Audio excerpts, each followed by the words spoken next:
Assalamualaikum warahmatullahi wabarakatuh. Jumpa kembali bersama saya Joko di Wesprogo Channel.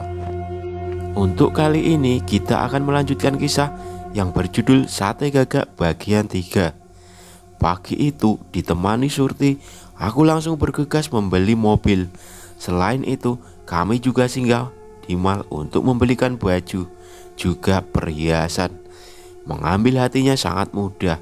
Jauh berbeda di mana aku harus menyiapkan perasaan tak terutarakan pada gadis anak Pak Suwarti. "Mas, kok ngelamun?" Kejut Surti mengagetkan.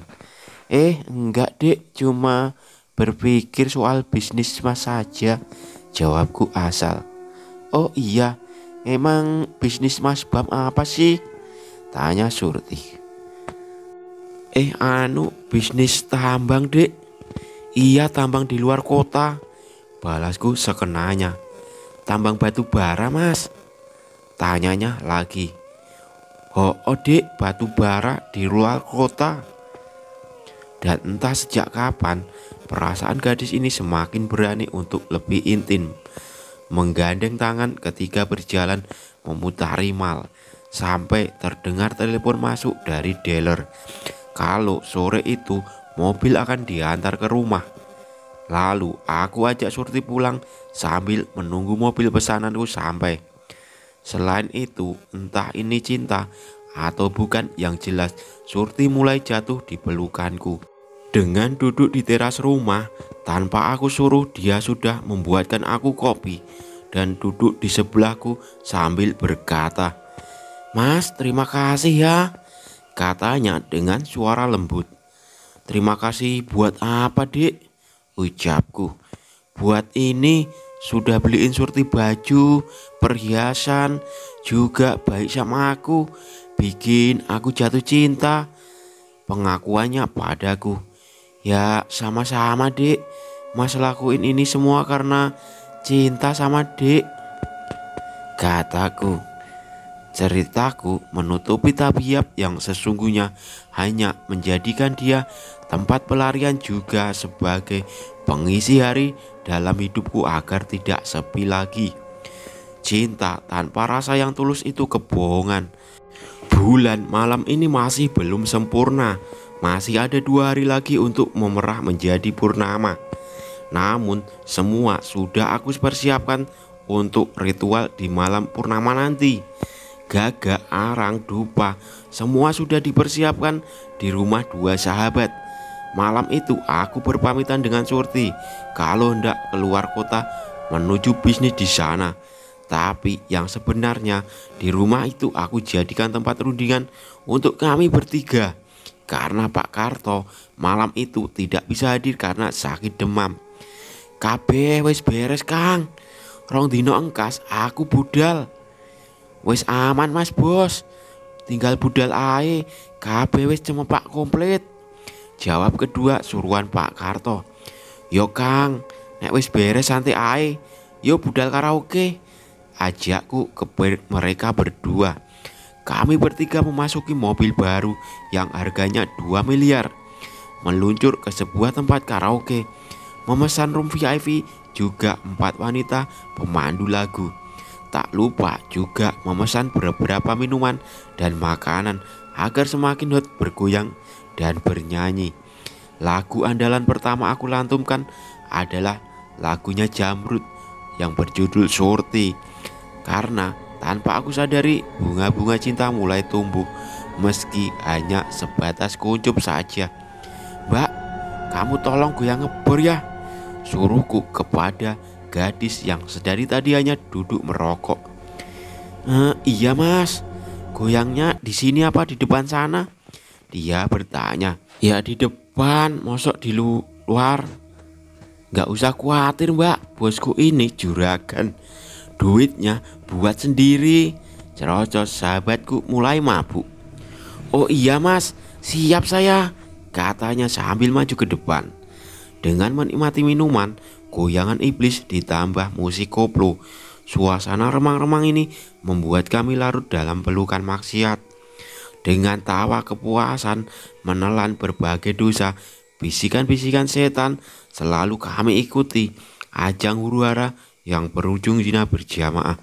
Kelangsungan semua maksiat itu sampai subuh hingga waktu bergulir meninggalkan malam yang hingar-bingar akan nuansa dosa. Total semua berapa mbak? Tanyaku dengan nada mabuk. Karaoke, minum, cemilan, rokok sama 4 LC totalnya 8 juta mas, jawab kasir itu. Iyalah cuma segitu habisnya, saya tambah 1 juta lagi, dibagi 4 wanita tadi, 200 per orang, ucapku sambil menyodorkan uang 9 juta. Mas ini baik banget, sering-sering kesini mas, rayu petugas itu. Besok saya kesini kalau mbaknya yang nemenin, kataku sambil berlalu masuk ke dalam mobil. Dengan keadaan teler, kami bertiga pulang ke rumah karena keadaan jalan juga masih sepi. Di bawah pengaruh minuman, aku lajukan mobil semaksimal mungkin. Tiba-tiba, prak! Bunyi benturan di bemper depan. Opo mas? Numbur opo? Tanya temen yang masih mabuk. Gak eruh jarke ae, balasku. Mobil masih tetap kulajukan kencang hingga tiba di rumah. Hanya melihat sekilas depan mobil ringsek dan hampir pecah. Tanpa pedulikan semua itu, aku langsung masuk ke dalam menuju kamar. Lalu bantingkan badan ke kasur, hilangkan kepala yang sakit. Azan asar berkumandang dari jauh sampai aku dibangunkan oleh salah satu sahabatku. Mas onok tamu, katanya. Sopo kang? Aku bertanya ngantuk. Tanpa dijawab pertanyaanku, orang itu berlalu keluar. Setelah aku lihat 2 petugas kepolisian sudah duduk di ruang tamu dengan pakaian dinasnya. Sore pak, sapa petugas kepolisian. Iya sore, aku menjawab dengan kepala masih sakit. Apa benar itu mobil bapak yang terparkir di luar? Tanya polisi itu. Iya betul sekali itu mobil saya. Ada apa ya? Tanya aku bingung. Pagi tadi siapa yang mengendarai mobil bapak? Dengan menabrak ibu-ibu beserta anak yang digendongnya. Kembali bapak petugas itu bertanya.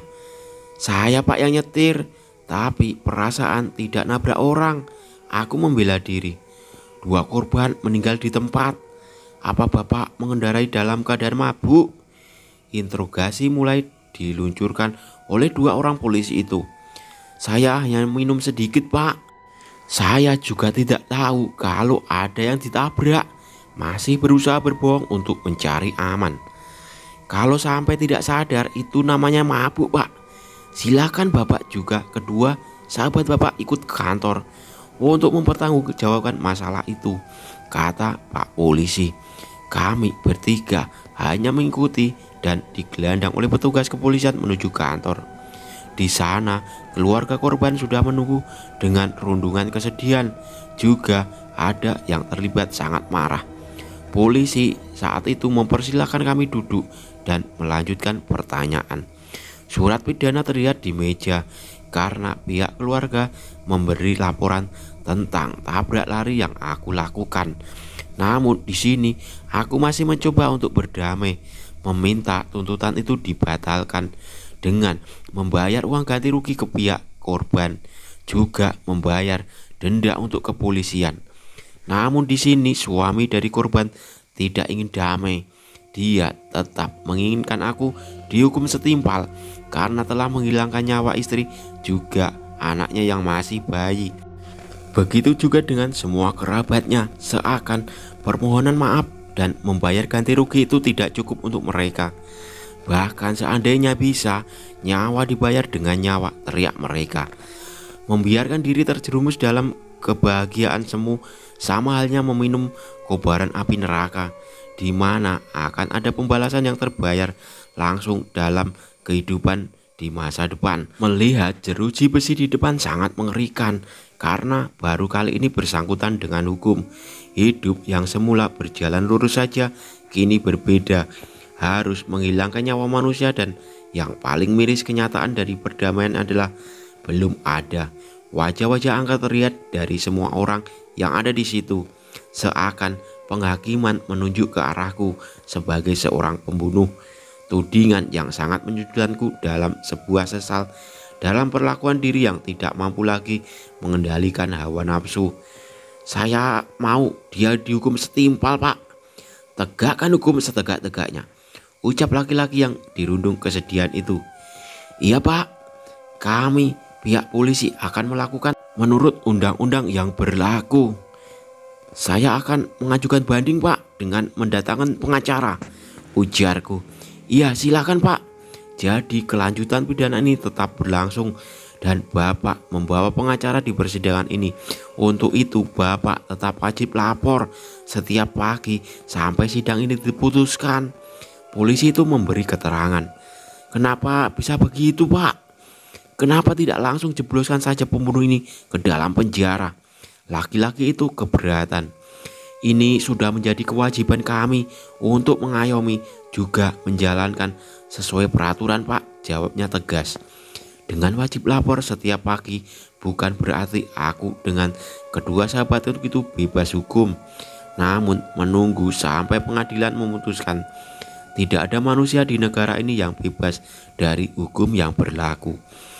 Malam itu kami juga pulang dengan keresahan. Akhirnya aku menyuruh mereka berdua untuk mencari pengacara hebat di kota, meskipun harus membayar mahal, asal bebas dari penjara.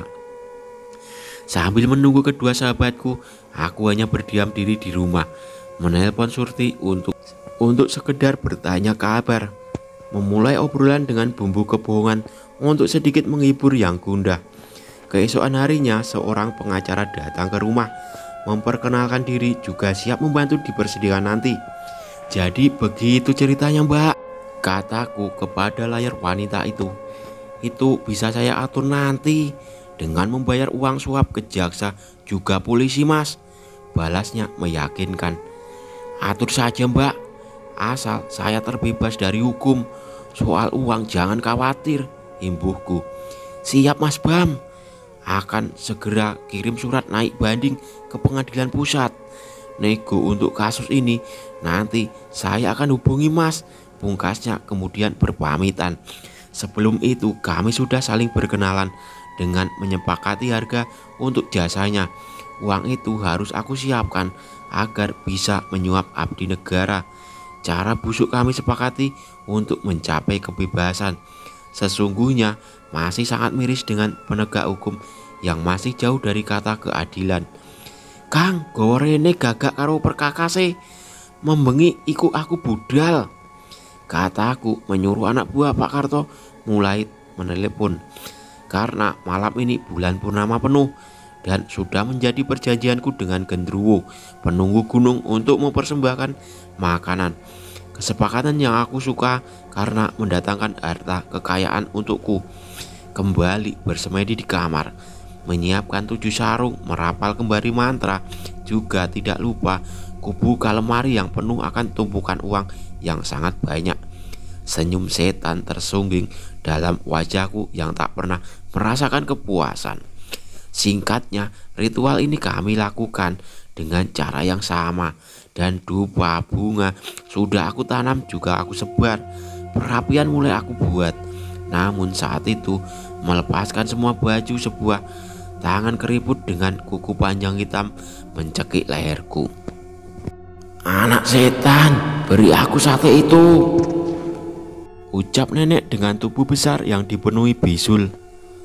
Aku meronta-ronta dan berteriak, mencoba melepaskan cecekikan tangannya yang mulai mengangkat tubuhku. Lalu sosok itu melemparku ke tanah. Berikan aku makanan itu. Matanya melotot, lidahnya menjulur mengusap mukaku. Kamu yang setan.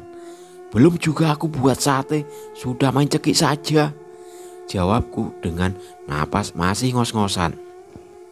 Cepat buatkan aku sebelum Raja Gendruwo itu datang. Nenek buruk rupa itu berkata, aku tidak menjual sate padamu nenek busuk. Aku hanya menjual sate pada Raja Gendruwo saja, kataku menantang dia. Lalu sosok itu terbang dan menghilang di telan gelap malam. Selanjutnya aku hanya melepaskan pakaian, lalu menyembelih gagak dengan membaca mantra, membakar sate-sate itu dengan melumuri darah sebelumnya. Tanah bergetar keras di sekelilingku. Angin berhembus kencang dengan beraromakan ubi bakar. Pohon-pohon mulai bergerak. Dedaunan berisik tersibak oleh kehadiran raksasa hitam legam. Lekas berikan itu, kata Raja Gendruwo. Aku hanya mau memberikan sate ini jika kamu memberikanku kekayaan juga kesaktian, ucapku memberi persyaratan. Manusia tamak, tidak cukup dengan apa yang sudah kau dapatkan dari aku. Geram mulut besarnya dengan liur yang mulai menetes deras. Mau makanan dari aku, maka kabulkan semua permintaanku. Aku kembali menjelaskan kemauanku. Kau akan mendapatkan itu. Lekas beri aku makanan padaku. Setelah aku memberikan makanan, banjiran uang itu kembali terlihat sangat banyak. Dengan sedikit berharap, lalu aku menggandakan sarung-sarung yang ada di tanganku. Kini tidak hanya uang yang aku miliki, tetapi juga kesaktian dengan mudah. Membuat apapun yang aku kendaki akan terwujud. Tentu saja karena sosok Gendruwo lain yang diutus untuk masuk ke dalam tubuhku. Secepat kilat aku bawa sarung-sarung yang banyak berisikan uang masuk ke dalam kamar. Dan dengan bantuan Gendruwo, aku dengan cepat menata semua lembaran itu, lalu menyusun di lemari besar yang kini sudah tidak muat lagi dengan uang yang aku miliki. Semakin rakus hati, maka akan kukubur dengan harta benda haram. Dengan itu semua jiwa akan binasa tanpa bumi menerima jasadnya. Ingat, kepedihan kelak semua akan datang menagih perbuatan diri. Terdengar gedoran pintu sementara jam masih menunjukkan jam 3 dini hari. Suara teriakan dua sahabatku yang baru sampai. Mas, kula nuwun. Mas Bam, teriak salah satu dari dua orang sedang menunggu di depan pintu. Halah Kardun, yamene nembi nungul, gerutu sambil membuka pintu. Lah aku nyusul moro pean wis gak ono mas, kok cepet le mulai? Tanya dua sahabatku. Kesuwen nunggu pean Kang, wis tak gawa dewi Kang, jawabku. Lalu ku ajak mereka melihat uang yang sudah rapi tertata di dalam lemari besar. Juga di lantai yang sudah tersusun rapi. Mereka hanya terbelenggar menyaksikan itu. Ada tanya namun tak terucap oleh mereka. Hanya tertegun heran menyaksikan hasil yang sudah beres tanpa bantuan mereka berdua. Aku hanya menyuruh mereka ambil 30 juta untuk mereka berdua juga Pak Karto. Lalu aku masukkan uang dengan tas untuk persiapan menyuap jaksa dan kepolisian. Kang, mengko esuk tulung gowo mobilku menyang bengkel yo. Aku ono perlu karo pengacara, jawabku. Siap bos, jawabnya. Kemudian kami bertiga juga tidak lupa menikmati kopi hitam sambil aku ceritakan kejadian sewaktu menjalani ritual. Sementara di ruang sudut berdiri sosok Gendruwo yang menjadi pelindung, yang aku minta untuk mewujudkan kemauan dan menjadi sakti. Lantunan sayup terdengar adzan subuh yang disambung dengan mereka berdua berpamitan pulang sambil membawa mobilku. Aku kemudian masuk ke kamar dan tidur, mengabaikan panggilan ibadah, merebahkan badan yang sudah sangat lelah. Dalam tidurku, aku bermimpi melihat sosok wanita yang tertunduk menatapku dengan pandangan sedih. berair mata. Isak tangisnya sangat terlihat tersenduh-senduh menahan duka kala melihatku. Wanita dalam mimpiku adalah almarhum ibuku. "Mbok," sapaku. Namun sosok itu hanya diam menangis tanpa bergeming sedikit pun.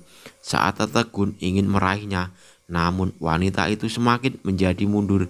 Sekali aku panggil, "Simbok," aku berteriak mengeluarkan tangan. "Kamu sudah tersesat anakku. Kamu telah memilih jalan yang salah," kata Simbok. Lalu tiba-tiba sosok genderuwo besar itu datang menjambak rambut ibuku, menyeretnya dengan ganas. Dengan tawa yang menyeramkan, tubuh tua yang merontak berteriak minta tolong. Sedangkan aku hanya bisa diam tanpa berbuat apa-apa. Yang terdengar adalah jeritan ibu memanggil namaku. "Bambang!" Pekiknya nama itu sampai membangunkanku. Terjaga dengan rasa terkejut, kini termenung menyaksikan kengerian mimpi yang baru saja terlintas. Sungguh gambaran yang membuatku bergidik ngeri juga merinding. Kemana Raja Genderuwo itu menyeret Simbokku? Mungkin hanya bunga tidur saja. Kutepiskan prasangka yang mengganjal di hati. Sebuah ucapan untuk mengesampingkan tanya di dalam benak ini. Pagi itu aku janjian dengan Mbak Tuti, pengacara, menuju ke kantor untuk wajib lapor juga menjelaskan tujuan maksud kami.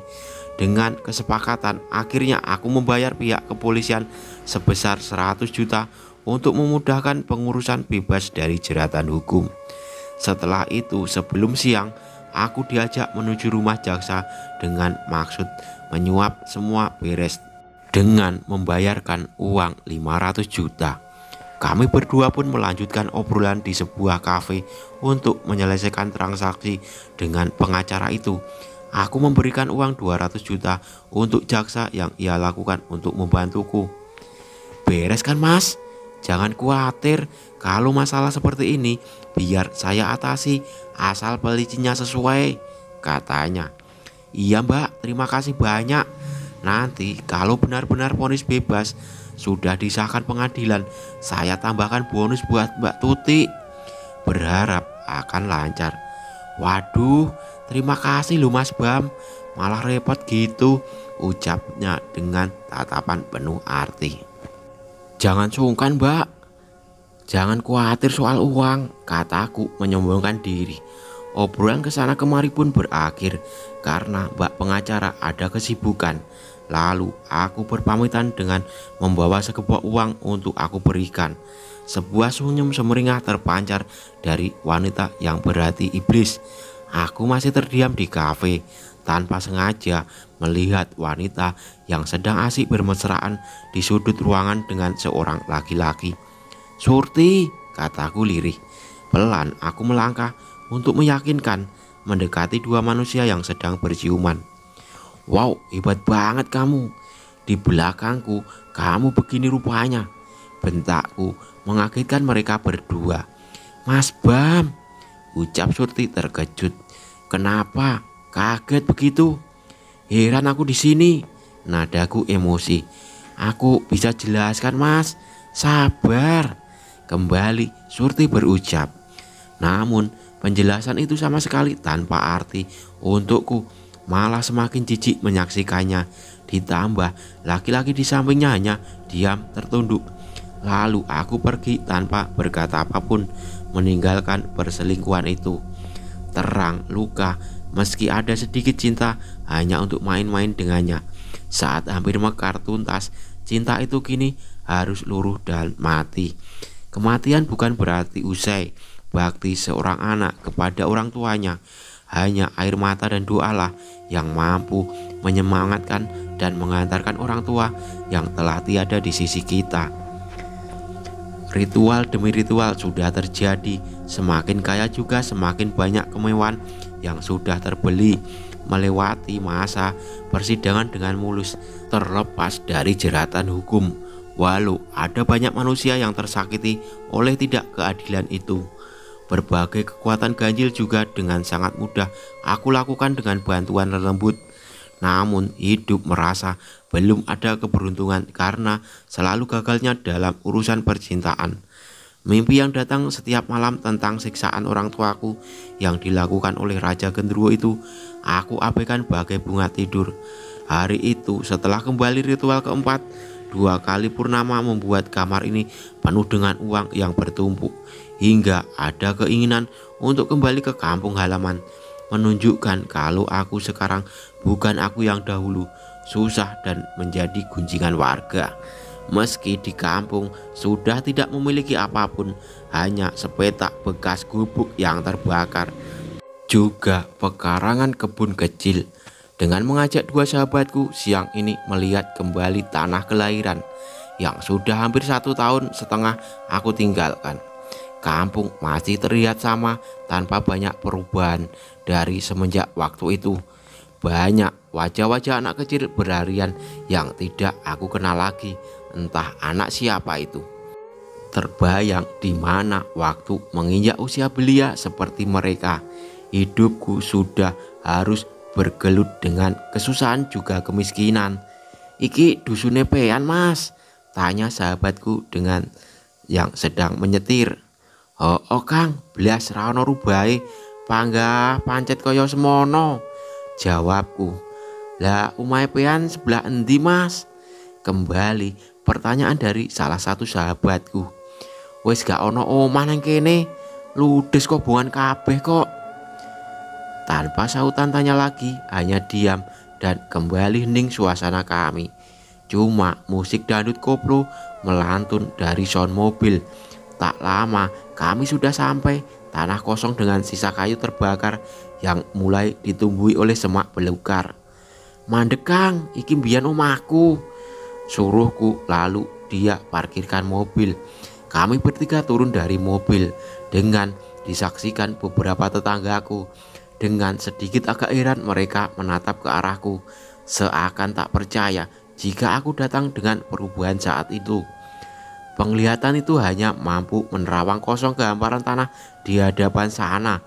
Jika dibangun rumah lagi cukup luas tersambung dengan perkebunan itu, malah akan melebihi rumah-rumah penduduk desa lain. Pikirku yang saat itu terlintas secara tiba-tiba. Terbayang sudah untuk membangun rumah mewah di sini, walau nanti hanya dibiarkan kosong, setidaknya agar mereka semua tahu dan tidak lagi memandangku sebagai manusia yang hidup dari belas kasihan tetangga. Aku akan balik ke kehidupan yang dulu, derajatku lebih tinggi dari siapapun di kampung ini. Wah Mas Bambang, sapa salah seorang yang aku kenal. Kang Gembul, piye kabare? Tanya aku basa-basi. Apik mas, wis suwe ora tilik mrene lho pean. Bali-bali kok wis beda saiki, ucapnya memuji. Podo ae kang, panggah aku sing biyen, mung wis ora susah meneh.